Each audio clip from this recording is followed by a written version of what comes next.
Assalamualaikum warahmatullahi wabarakatuh. Perkenalkan, nama saya Putri Menandasari. Di sini saya akan membahas mengenai penelitian saya yang berjudul Analisis Penolakan Amerika Serikat terhadap penggunaan mata uang digital Libra dari Facebook. Langsung saja kita masuk ke dalam latar belakang. Pertama, evolusi uang menunjukkan pergeseran antara uang komoditas dan uang kredit, di mana gejolak keuangan yang terjadi pada 2008 atau kita kenal dengan Global Financial Crisis merupakan salah satu faktor untuk terciptanya cryptocurrency. Hal ini terjadi karena adanya penyalahgunaan wewenang sanksi oleh Amerika Serikat terhadap kredit macet Lehman Brothers sebagai pusat fokus kebijakan luar negerinya, sehingga menyebabkan hilangnya kepercayaan masyarakat terhadap mata uang dolar, sehingga memudahkan cryptocurrency digunakan dalam masyarakat umum, di mana cryptocurrency merupakan konsep kriptografi, yaitu menjaga kerahasiaan, keaslian, integritas melalui penggunaan kunci yang dinilai masyarakat sebagai suatu solusi, sehingga cryptocurrency dianggap sebagai mata uang digital alternatif untuk mengganti dolar pada saat krisis. Satu bentuk cryptocurrency yaitu Bitcoin. Bitcoin digunakan secara internasional sebagai alat pembayaran karena dinilai mampu sebagai alternatif pada masa krisis. Namun, Bitcoin memiliki kelemahan, salah satunya yaitu memiliki nilai yang tidak stabil, anonimitas, dan kurangnya dasar hukum. Libra muncul sebagai solusi dari Bitcoin. Libra yang diinisiasi oleh Facebook berbeda dengan Bitcoin. Dia memiliki keunggulan dalam menciptakan sistem keuangan yang inklusif yang dilihat dari 3 bagian. Yang pertama, dibangun atas dasar blockchain yang aman, terukur, dan andal. Yang kedua, didukung oleh cadangan aset untuk memberikan nilai intrinsik. Yang ketiga, Libra diatur oleh Libra Association independen yang bertugas mengembangkan ekosistem, di mana mata uang Libra dibangun atas dasar Libra blockchain. Oleh karena itu, Libra berbeda dengan cryptocurrency lainnya seperti Bitcoin, karena Libra dijamin sepenuhnya oleh cadangan aset nyata seperti simpanan dan atau deposito di bank dan sekuritas pemerintahan jangka pendek. Disrupsi keuangan dari kemunculan Libra memperoleh penolakan keras dari beberapa negara, salah satunya yaitu Amerika Serikat. Hal ini terlihat dari statement Presiden AS pada saat itu, Donald Trump, yang menyatakan bahwa cryptocurrency bukanlah mata uang yang nyata, dan jika Facebook ingin menjadi bank, maka mereka harus tunduk pada aturan perbankan seperti bank lainnya. Penolakan dari regulator AS terhadap Libra ditakutkan menjadi bumerang yang menyebabkan kerusakan pada konsumen, serta efek buruk terhadap teknologi inovatif masa depan. Ini sejalan dengan pendapat dari Christine Lagarde yang merupakan direktur pelaksana IMF. Dia mendesak bank sentral untuk tidak mengabaikan angin perubahan dan mempertimbangkan dalam kasus mata uang digital bagi bank sentral. Hal ini menarik untuk diteliti karena AS seharusnya menerima penggunaan mata uang digital Libra karena evolusi uang tidak dapat terelakkan. Apalagi Libra memiliki kelebihan dengan menjamin aset nyata terhadap dolar AS dan aset cadangan berisiko rendah. Fed, AS, serta regulator dan pembuat hukum menyatakan perang terhadap mata uang digital Libra ini. Ini sejalan dengan Presiden Donald Trump yang mengecam Bitcoin dan Libra dalam Twitternya. I'm not a fan of Bitcoin and other cryptocurrency, which are not money and whose value is highly volatile and based on pure air. Kenyataannya, Presiden Donald Trump salah dalam menilai nilai intrinsik dalam dolar dan emas, di mana Libra dan Bitcoin, lebih dari 3.000 altcoin, orang menerima dan mempercayai nilainya serta bersedia membayarnya. Menurut para ekonom, cryptocurrency muncul karena kelemahan yang melekat pada sistem terpusat menggunakan mata uang fiat yang dikendalikan negara, yang nilainya berfluktuasi berdasarkan domestik dan kontribusi makroekonomi. Dari kelemahan-kelemahan ini, seharusnya Amerika Serikat lebih memilih untuk menggunakan mata uang digital. Hal ini menjadi menarik karena mengapa AS menolak mata uang digital yang dinilai memiliki kelebihan yang lebih dalam segi perekonomian. Lagi, AS sebagai negara yang berada di pusat jaringan perdagangan internasional dan keuangan memiliki kekuatan militer dan ekonomi yang besar, seharusnya menerima penggunaan mata uang digital Libra, tapi dia menolaknya. Hal ini menjadi suatu anomali yang menarik untuk penelitian ini. Selanjutnya, rumusan masalah.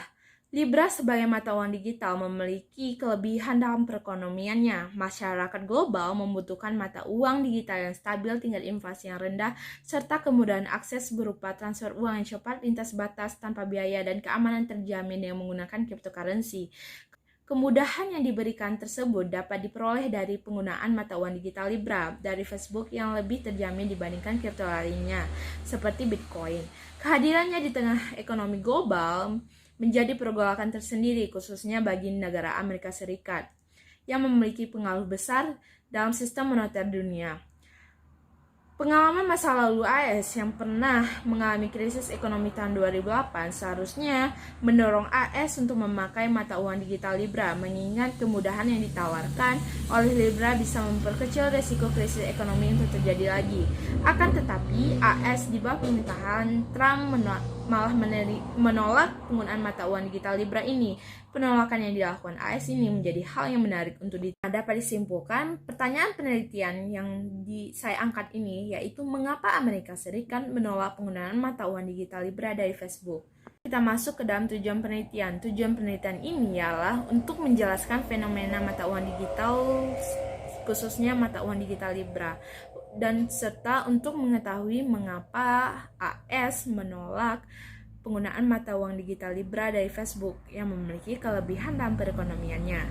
Selanjutnya, manfaat penelitian yang dibagi menjadi dua. Yang pertama, manfaat akademis, di mana penelitian ini diharapkan menambah wawasan pengetahuan kajian hubungan internasional, terutama tentang alasan AS dalam menolak penggunaan mata uang digital Libra dari Facebook, yang kemudian dapat dijadikan referensi dan sumber bagi peneliti selanjutnya.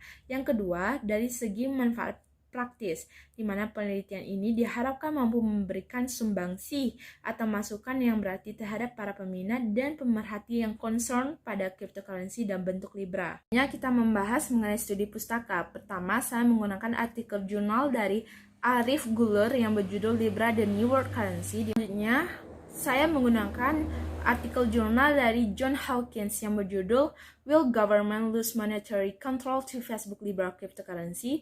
Dan ketiga, saya menggunakan artikel jurnal dari Iris Hayeshu yang berjudul A New Era in Vintage Payment Innovation, A Perspective from the Institution and a Regulation of Payment System.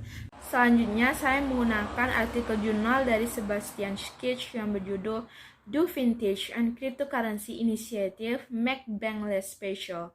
Selanjutnya, saya menggunakan master thesis dari Enzo Mesanovic yang berjudul The Digital Transformation of Payment System Libra's Impact on the Global Economy. Selanjutnya, kita masuk ke dalam kerangka konseptual. Untuk membahas pertanyaan penelitian ini, saya menggunakan teori struktural power.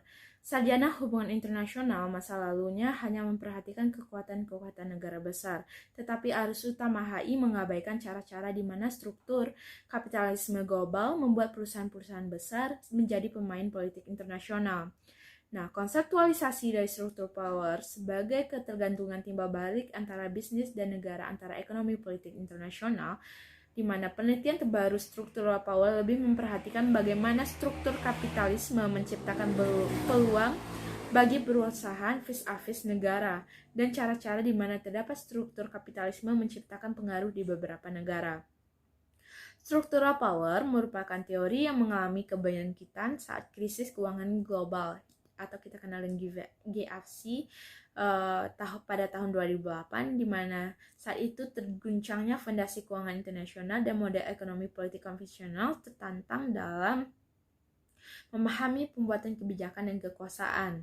Structural power ini pertama kali diperkenalkan oleh Susan Strange, di mana dia mendefinisikan bahwa structural power secara garis besar menjelaskan bahwa sumber-sumber structural power ini membentuk dan menentukan struktur ekonomi politik global suatu negara, organisasi internasional, multinasional corporation, ilmuwan, dan kelompok profesional saling terkait satu sama lain. Nah, Strange menekankan bahwa power over structure lebih penting daripada power from resources. Nah, struktural power dari Susan Strange ini memiliki kelemahan di mana dia tidak membahas seperti apa keterkaitan antara kepemilikan sumber daya dan kemampuan untuk menjalankan kekuasaan atas struktur dan bagaimana hubungan ini dapat dioperasionalkan. Oleh karena itu, penulis menggunakan struktural power yang yang dikemukakan oleh Andrzej Pustovitovskis dan Jan Frederick Kramer. Mereka berpendapat bahwa structural power memiliki karakter relativisasi dan berkaitan hubungan khusus terkait kasus antar aktor dalam operasionalisasinya, disertai efek dari konsep saling ketergantungan yang diperkenalkan oleh Nye dan Keohane. Dalam kasus ini, untuk menganalisis struktural power AS menolak kematahuan Gita Libra diperlukan identifikasi resources dalam struktural power. Penulis menggunakan pendekatan power as resources atau dikenal dengan hard power, di mana hard power berkaitan dengan penerapan sarana militer dan ekonomi untuk membentuk perilaku dan mengalihkan kehendak aktor lain. Nah, dalam hal ini, negara dapat menerapkan cara berbeda untuk mempengaruhi perilaku aktor. Dalam mengidentifikasi resources, Andrzej dan Frederick menggunakan indikator resources yang terdiri dari dua, yaitu goods dan needs, untuk menentukan structural power, di mana goods atau barang merupakan segala sesuatu yang dapat memenuhi kebutuhan dan secara hipotesis dapat ditukar dengan barang lain, mana menurut mereka terdapat perbedaan antara sumber daya barang, sumber daya yang mana merupakan sesuatu yang secara teoritis dapat diakses oleh aktor. Sumber daya akan menjadi barang bila aktor tersebut mengartikulasikan kebutuhan yang sesuai dengan pertukaran barang lain yang dimungkinkan. Nah, goods ini terdiri dari 3 jenis. Yang pertama ada material goods yang merupakan barang seperti uang, sumber daya, produk manufaktur, dan lainnya. Nah, dalam kasus ini dapat dilihat dari sektor bisnis dan investasi. Yang positional goods, di mana merupakan barang yang mengacu pada penentuan posisi dan pendekatan geografis, dan ideational goods lebih sulit didefinisikan karena ini berupa ide-ide yang bersifat virtual, hanya ada selama ada kebutuhan untuk mereka. Nah, selanjutnya kita masuk kepada needs atau kebutuhan. Needs atau kebutuhan mengikuti asumsi bahwa kebutuhan negara terakumulasi dari kebutuhan kelompok yang berbeda. Kebutuhan yang berbeda dalam relevance and use kebutuhan aktor tergantung pada akumulasi relevansi dan urgensi kelompok endogen yang mencoba membentuk kebijakan pemerintah.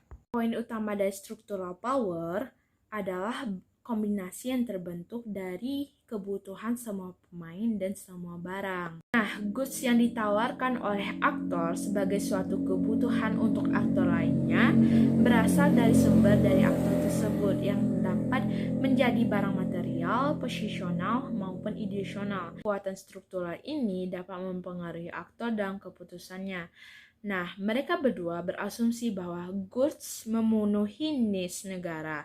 Secara teoritis, setiap kebutuhan dapat dipenuhi 100% atau tidak sama sekali 0%. Structural power ini terdapat probabilitas yang dimana jika goods dapat memenuhi needs negara, maka negara tersebut akan menerima goods barang tersebut. Nah, jika goods ini tidak mampu memenuhi kebutuhan negara, maka negara akan menolak dari penggunaan barang tersebut. Kita masuk ke dalam metodologi penelitian, di mana dalam penelitian ini penulis menggunakan metode dan teknik pengumpulan data kualitatif. Masuk ke dalam unit dan level analisis, di mana unit analisis yang digunakan dalam penelitian ini yaitu Amerika Serikat, sedangkan unit eksplanasinya yaitu Libra dari Facebook. Sedangkan dalam level analisisnya digunakan yaitu level analisis negara. Selanjutnya, teknik pengumpulan data. Dalam penelitian ini, penulis menggunakan teknik pengumpulan data library research atau studi kepustakaan yang digunakan berdasarkan pengumpulan data primer dan data sekunder. Selanjutnya, teknik analisis data, di mana penulis menggunakan teknik analisis data kualitatif berdasarkan Miles and Huberman, di mana penelitian ini melalui beberapa tahapan yang menganalisis data yang telah dikumpulkan dan dikelompokkan. Data yang telah terkumpul akan menghasilkan generalisasi mengenai permasalahan yang dibahas dengan cara mengaitkan data dengan konsep yang digunakan. Selain itu, penulis juga menggunakan metode berpikir atau penalaran deduktif yang selanjutnya masuk ke dalam sistematika penulisan, yang mana bab 1 pendahuluan, bab 2 membahas mengenai mata uang digital Libra, bab ketiga membahas mengenai pengaruh AS di dalam sistem moneter dunia. Dan keempat membahas tentang struktural power AS dalam menolak Libra. Dan bab kelima adalah penutup yang terdiri dari kesimpulan dan saran. Terima kasih.